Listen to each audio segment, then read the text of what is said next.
नमस्ते। कभी कभी त्वचा पर अचानक सफेद धब्बे दिखने लगते हैं और ये देखकर चिंता होना बहुत स्वाभाविक है।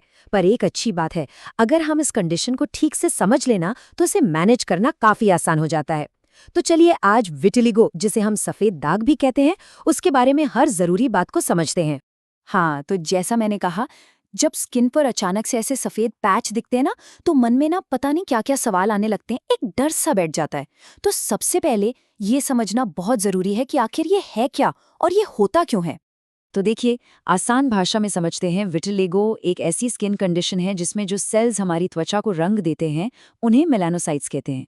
वो किसी वजह से काम करना बंद कर देते हैं और इसी का नतीजा होता है कि स्किन पर सफेद सफेद पैच बनने लगते हैं। और एक बात जो सबसे जरूरी है, याद रखिएगा, इसका असर सिर्फ और सिर्फ त्वचा के रंग पर होता है, शरीर की ओवरऑल हेल्थ पर नहीं। अच्छा, अब ये जो आप देख रहे हैं, ये बहुत ही जरूरी बात है। विटिलिगो के लेकर ना समाज में बहुत सारी गलत फहमियां फैली हुई हैं। तो एक बात बिल्कुल साफ समझ लीजिए, ये कोई छुआछूत की बीमारी नहीं है। ये संक्रामक नहीं है। मतलब किसी को छूने से या उनके साथ खाना खाने से या उनकी कोई चीज इस्तेमाल करने से ये बिल्कुल भी नहीं फैलता।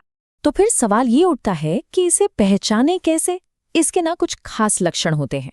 स्किन पर सफेद या हल्के रंग के पैच दिखेंगे।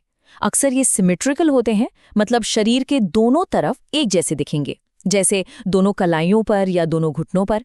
कभी कभी होंठ, आंखें और उंगलियों के आसपास का रंग भी उड़ने लगता है।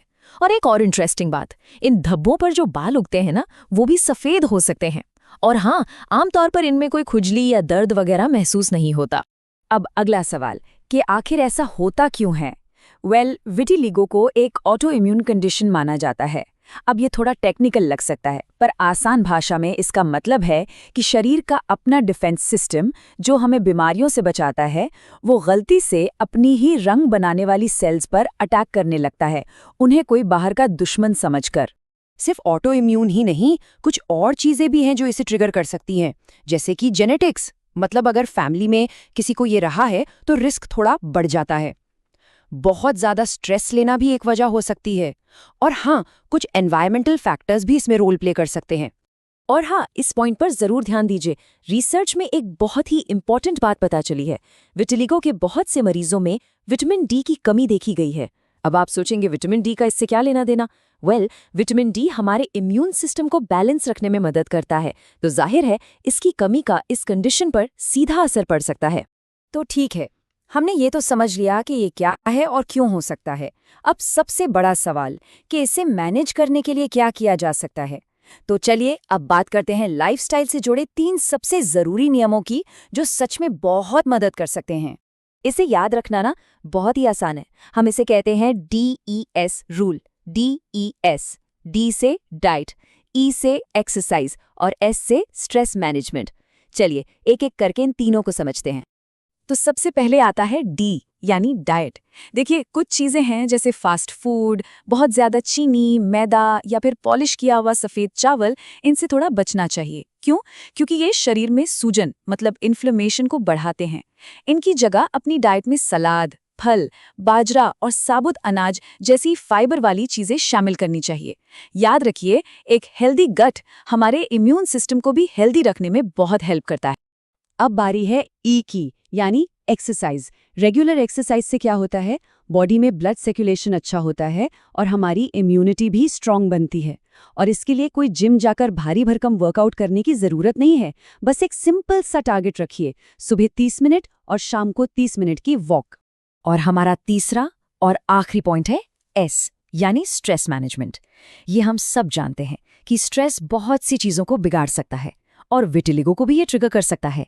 इसलिए रोजाना थोड़ा समय मेडिटेशन, योगा या फिर बस गहरी सांस लेने की एक्सरसाइज, जिसे प्राणायाम कहते हैं, करने से स्ट्रेस को कंट्रोल में रखने में वाकई बहुत मदद मिलती है। तो DES रूल के अलावा कुछ जनरल सावधानियां भी हैं जिनका ध्यान रखना जरूरी है। और इनको याद रखने का भी एक बहुत ही सिंपल तरीका है। इसे हम कहते हैं 5P रूल।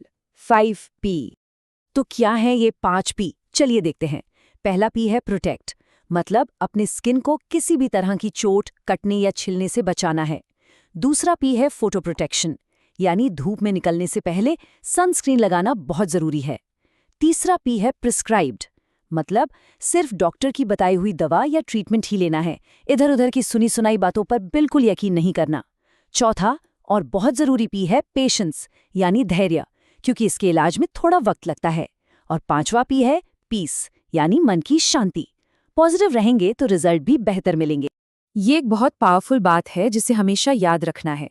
विटिलिगो कोई अभिशाप नहीं है, कोई कलंक नहीं है, ये एक मेडिकल कंडीशन है जिसे मैनेज किया जा सकता है। तो फिर एक जरूरी सवाल ये भी है कि आखिर डॉक्टर को कब दिखाना चाहिए, कब उनसे सलाह लेनी चाहिए? देखिए, अगर स्किन पर कोई नया सफेद पैच दिखे, या जो पुराने पैच हैं वो फैलने लगें, या फिर इस वजह से कोई भी इमोशनल स्ट्रेस या परेशानी हो रही हो, तो बिल्कुल भी देर नहीं करनी चाहिए। तुरंत एक डर्मेटोलॉजिस्ट यानी त्वचा विशेषज्ञ से मिलना चाहिए। और अगर एक साइंटिफिक तरीके से जांच और एक अच्छी भरोसेमंद देखभाल की तलाश है, तो बीएसडी अस्पताल की डर्मेटोलॉजी टीम से कंसल्ट किया जा सकता है। वहाँ के एक्सपर्ट डॉक्टर्स इस कंडीशन को बहुत गहराई से समझते हैं और सही इलाज में पूरी मदद करेंगे। बीएसडी अस्पताल में विटिलिगो के लिए कंप्लीट डायग्नोसिस और मैनेजमेंट की सुविधा मौजूद है। ज्यादा जानकारी के लिए या अपॉइंटमेंट बुक करने के लिए आप स्क्रीन पर दिए गए नंबर 8901304656 पर संपर्क कर सकते हैं। और जाते जाते बस एक बात हमेशा ध्यान में रखिएगा, विटिलिगो सिर्फ स्किन का कलर बदलता है, किसी इंसान की वैल्यू या उसकी कीमत नहीं। अपना कॉन्फिडेंस बनाए रखना ही सबसे बड़ी ताकत है। तो अब अगला कदम क्या हो? अगली बार जब भी डॉक्टर से मिलें तो पूरी तैयारी के साथ जाएं। ट्रीटमेंट की क्या-क्या ऑप्शंस हैं, विटामिन टेस्टिंग के बारे में और इसे लंबे समय तक कैसे मैनेज करना है, इन सब पर खुलकर सवाल पूछें। क्योंकि याद रखिए, सही जानकारी ही सही मैनेजमेंट का रास्ता है।